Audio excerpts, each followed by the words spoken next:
ની શરૂઆત કરીએ તો પ્રધાનમંત્રી મોદીનો વધુ એક ગુજરાત પ્રવાસ ગોઠવાઈ રહ્યો છે। 28 ફેબ્રુઆરીએ તેઓ ગુજરાત આવશે અને સાણંદમાં જે માઇક્રોનનો સેમિકન્ડક્ટર પ્લાન્ટ છે એની શરૂઆત કરવામાં આવશે।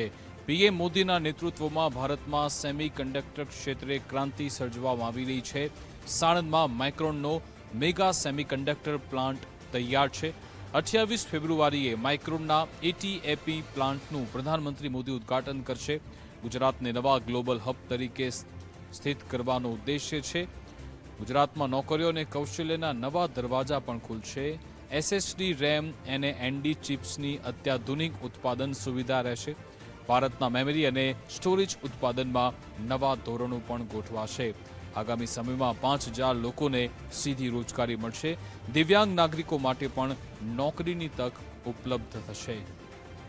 તો પ્રધાનમંત્રી મોદી 28 ફેબ્રુઆરીએ ગુજરાત આવી રહ્યા છે। સાણંદના માઇક્રોનનો મેગા સેમિકન્ડક્ટર પ્લાન્ટ તૈયાર થઈ ચૂક્યો છે, જેનું ઉદ્ઘાટન થશે। માઇક્રોનના એટીએમપી પ્લાન્ટનું ઉદ્ઘાટન થવા જઈ રહ્યું છે।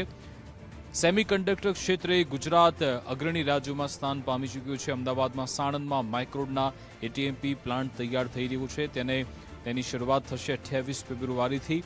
માઇક્રોનની એટીએમપી સુવિધામાં ₹22,516 કરોડનું રોકાણ થયું છે, જે થકી એસએસડી રેમ જેવા સ્ટોરેજ અને મેમરી ઉપકરણનું ઉત્પાદન થઈ શકશે।